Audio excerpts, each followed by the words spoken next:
Shalom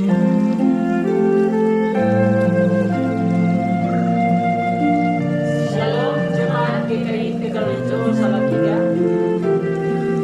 Bapak Ibu yang dikasihi dalam Tuhan kita Yesus Kristus, kembali kita bersama di dalam program pemahaman Alkitab Jemaat GKI Tegalrejo Salatiga dengan tema Allah yang pemurah atau Allah yang pemarah, dari bacaan kitab Yunus pasal yang ketiga ayat 10 dilanjutkan pasal yang keempat ayat pertama sampai ayat yang ke-11.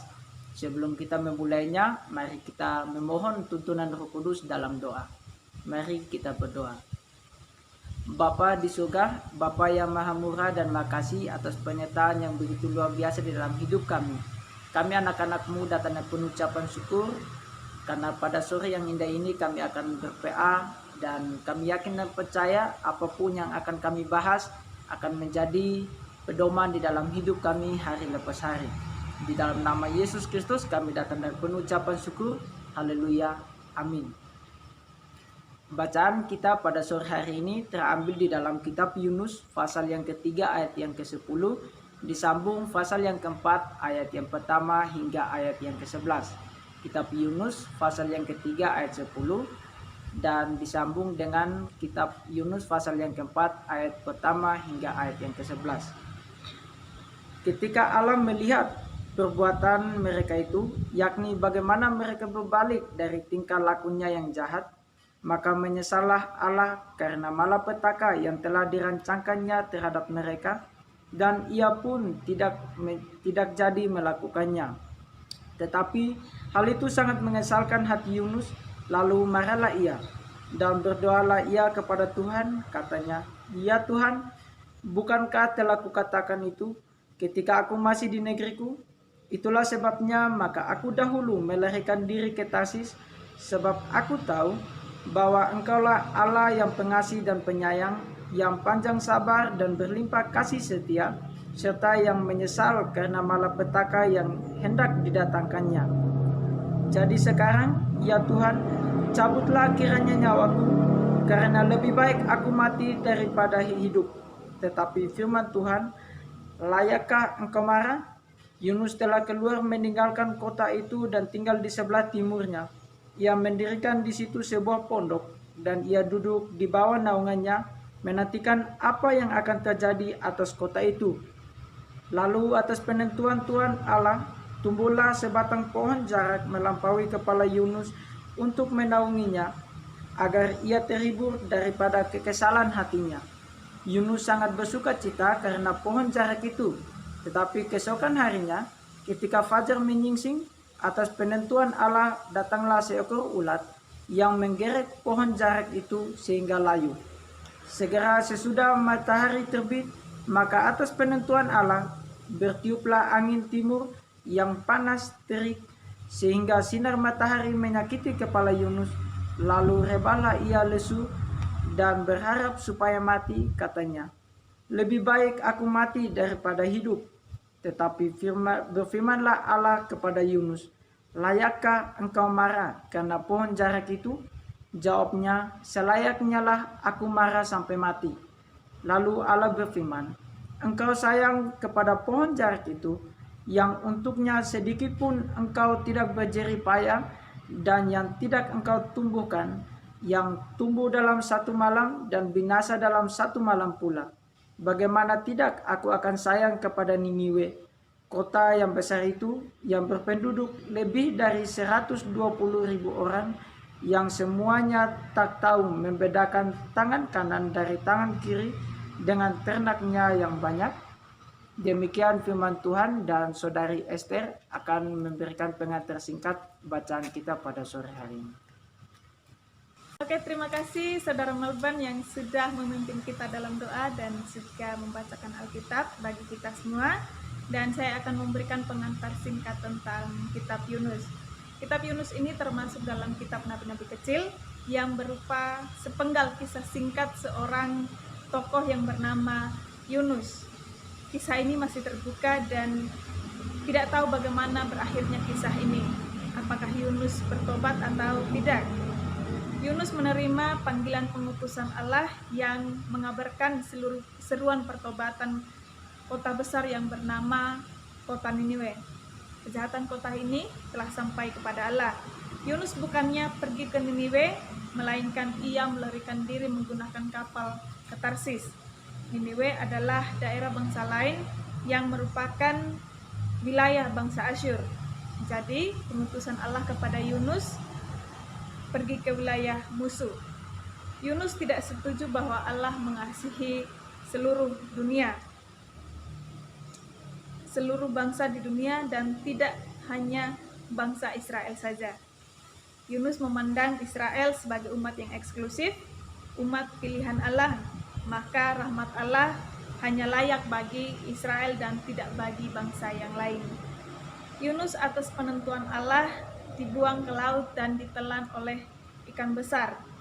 Dalam doanya ia diampuni Allah, dan akhirnya Yunus kemudian bersedia untuk pergi ke kota Niniwe untuk mengabarkan seruan pertobatan. Tanpa disangka, penduduk kota Niniwe mau bertobat dan menyesali kejahatannya. Setelah peringatan dari Yunus, pertobatan penduduk Niniwe membuat Allah membatalkan penghukumannya bagi Niniwe. Tetapi Yunus bukannya ikut senang akan batalnya, justru kesal dan marah kepada Allah. Itu saja pengantar singkat yang saya sampaikan, dan PA kita hari ini akan dipandu oleh Pak Widu. Terima kasih Saudara Esther yang sudah memberikan latar belakang kisah Yunus bagi kita. Dan saya akan mencoba bersama-sama kita menghayati apa makna kisah Yunus ini bagi hidup kita. Saudara, kita perlu bijaksana di dalam membaca dan menghayati kitab Yunus ini karena memang cukup unik.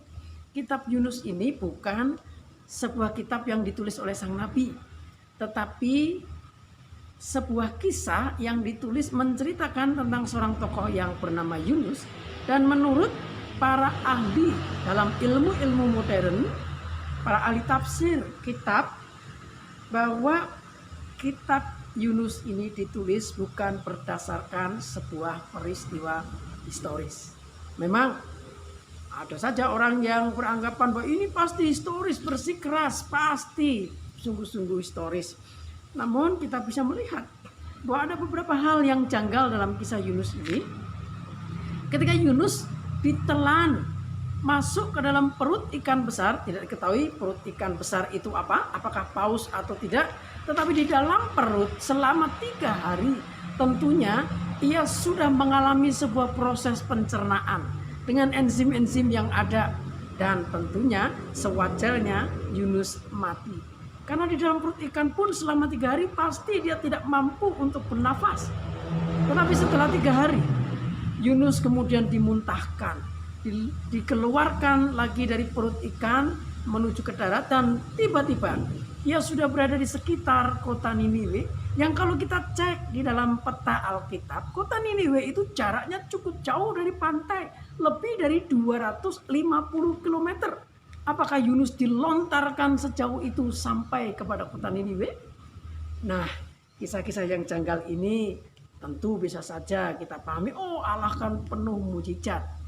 Namun demikian saudara, dalam penelitian para ahli, kisah Yunus ini ditemukan merupakan sebuah kisah lisan yang disampaikan turun-temurun kira-kira mulai abad 8 sebelum Masehi. 8 abad sebelum Masehi itu sudah dikisahkan turun-temurun di dalam kehidupan umat percaya, dan baru dituliskan menjadi sebuah kitab itu kira-kira tahun 530 sebelum Masehi.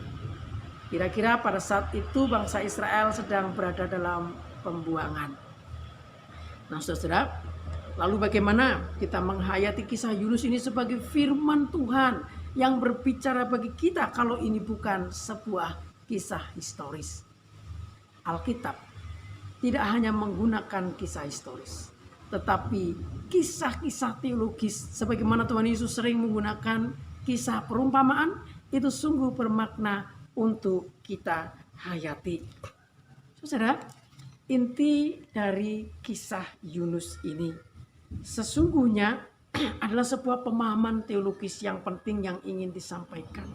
Sebab kitab Yunus ini intinya bukan bercerita tentang Yunus. Kitab Yunus ini sesungguhnya bercerita tentang Allah. Bagaimana kita memahami Allah melalui tokoh Yunus, yaitu Allah yang pemurah, yang panjang sabar, besar kasih setianya. Dan kita bisa melihat bagaimana umatnya justru bukan pemurah tetapi pemarah. Yunus bahkan berani marah kepada Allah. Pantaskah itu? Saudara, tokoh Yunus juga dikutip dalam Perjanjian Baru. Di dalam Injil Tuhan Yesus pernah menggunakan kisah Yunus sebagai sebuah tanda, sebagai sebuah lambang dalam Matius 12 ayat 38 sampai dengan 42. 3 hari Yunus berada di perut ikan kemudian keluar, itu melambangkan bahwa Tuhan Yesus mati selama 3 hari dan akhirnya bangkit dari kematiannya setelah 3 hari. Dan yang percaya kepada Yunus adalah orang-orang Niniwe, orang-orang yang bukan umat pilihan Allah. Maka tentang keselamatan Tuhan Yesus juga disampaikan kepada seluruh dunia yang bukan umat pilihan Allah, yaitu Israel. Bangsa-bangsa lain juga beroleh rahmat melalui Tuhan Yesus Kristus. Dan bagaimana kita menghayati kisah Yunus dalam hidup kita? Kalau Tuhan Yesus mengenakan Yunus sebagai tanda, kita pun bisa menggunakan Yunus sebagai tanda yang mengingatkan kita. Sebagai gambaran kita umat percaya, Yunus adalah kita. Kita seringkali salah menghayati Allah, salah menghayati rahmat Allah. Kita seharusnya mempunyai pola pikir, sikap sebagaimana Allah yang penuh rahmat. Tetapi ada banyak orang yang mengaku beriman, orang yang beragama itu pola pikirnya bukan menghayati rahmat karena sikapnya tidak menunjukkan rahmat. Orang yang lebih suka pihak-pihak lain yang dibencinya itu celaka. Orang yang lebih suka agama-agama lain itu jangan mendapatkan pengasihan dari Tuhan atau keselamatan dari Tuhan. Orang yang demikian mudah terpancing ketika perbedaan agama itu dirasa menyerang dan dia pun merasa perlu untuk menyerang yang lain. Mestinya sebagaimana Yunus diutus kepada Niniwe, kepada musuh, bukan untuk supaya terutama mereka hancur, tetapi supaya mereka bertobat. Mestinya sikap hidup kita ketika melihat ada orang-orang yang salah, orang-orang yang tidak benar, adalah kita berusaha agar orang-orang itu pun mendapatkan rahmat, mendapatkan kesempatan untuk bertobat. Tetapi kita bertanya-tanya melalui kisah Yunus ini, kenapa orang tidak senang kalau ada orang lain senang? Kenapa orang menjadi marah kalau ada orang lain mendapatkan rahmat? Mestinya saudara-saudara, jika kita benar-benar menghayati rahmat Allah, kita akan ikut bersukacita ketika melihat orang lain mendapatkan rahmat Allah. Kita akan mengasihi sebagaimana Allah mengasihi umat yang berdosa, maka kita pun seperti sikap Allah yang siap berkorban bagi kita orang berdosa dan mengampuni. Maka kita pun sesungguhnya diminta Allah untuk bersiap juga berkorban bagi orang lain agar mereka pun dapat selamat dalam pertobatan. Bagaimana sikap-sikap umat percaya saat ini kalau kita melihat? Bagaimana sikap-sikap kita dalam kehidupan sehari-hari? Apakah kita bisa mengasihi orang yang memusuhi kita seperti ajaran Tuhan Yesus yang memang sangat radikal berbeda dari dunia itu? Sebab Allah itu Maha Pemurah. Allah adalah pemurah, bukan pemarah. Saudara, Yunus tahu bahwa Allah itu Allah yang pemurah. Tetapi kita tidak tahu bagaimana akhir kisah ini. apakah Yunus kemudian bertobat dan menghayati hidup di dalam rahmat Allah, menghayati hidup selalu memancarkan rahmat Allah bagi orang-orang yang lain? Kita tidak tahu bagaimana sikap Yusuf. Tapi kita sekarang sudah tahu dan diingatkan kembali bahwa Allah adalah Allah yang pemurah. Tetapi tahu tidak menjadi jaminan apakah kita menghayati rahmat Allah atau tidak. Kalau kita menghayati rahmat Allah, maka sikap kita pun penuh rahmat juga kepada mereka yang memusuhi kita, yang membenci kita, yang membuat kita marah. Kita mestinya bukan marah, tetapi bermurah hati. Selamat menghayatinya. Mari kita akan diskusikan dalam kehidupan kita bersama dalam grup WA Info GKI Tegar Rejo Salatiga. Selamat